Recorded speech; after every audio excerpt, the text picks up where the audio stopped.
নির্বাচন কমিশন আমাদেরকে বলেছে যে তাদের যে লিস্ট আছে, লিস্টের মধ্যে 50টা সিম্বল দিয়ে তারা বলেছে এখান থেকে আপনারা একটা চুজ করেন।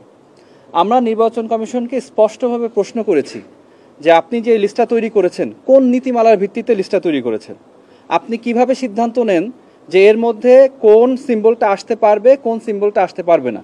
একটা ক্রাইটেরিয়াটা থাকতে হবে, একটা নীতিমালা থাকতে হবে, যেই নীতিমালা বলে দিবে যে কোন সিম্বলটা একটা পলিটিক্যাল পার্টিকে দেয়া যাবে কোন সিম্বলটা দেয়া যাবে না। এটা তো স্বেচ্ছাচারী মনোভাব দিয়ে করা যাবে না। ওনাদের এরকম কোনো নীতিমালা বর্তমানে নাই। একটা সাংবিধানিক প্রতিষ্ঠান একটা নীতিমালা ছাড়া সকালবেলা ঘুম থেকে উঠে সিদ্ধান্ত নিচ্ছে কোন সিম্বলটা আমি কোন পলিটিক্যাল পার্টিতে দিব, এবং সবচেয়ে ভয়ঙ্কর যেটা ওনারা বলছে এটা আমাদের উপরে চাপিয়ে দিবেন। ওনারা বলছেন এটা আমাদের উপরে চাপিয়ে দিবেন। ওনাদেরকে বলেছি যে এভাবে একটা সাংবিধানিক প্রতিষ্ঠান কাজ করতে পারে না। আপনাদেরকে স্পষ্ট নীতিমালা দিতে হবে, যে নীতিমালা বলবে কোন সিম্বলটা পলিটিক্যাল পার্টি নিতে পারবে কোন সিম্বলটা নিতে পারবে না।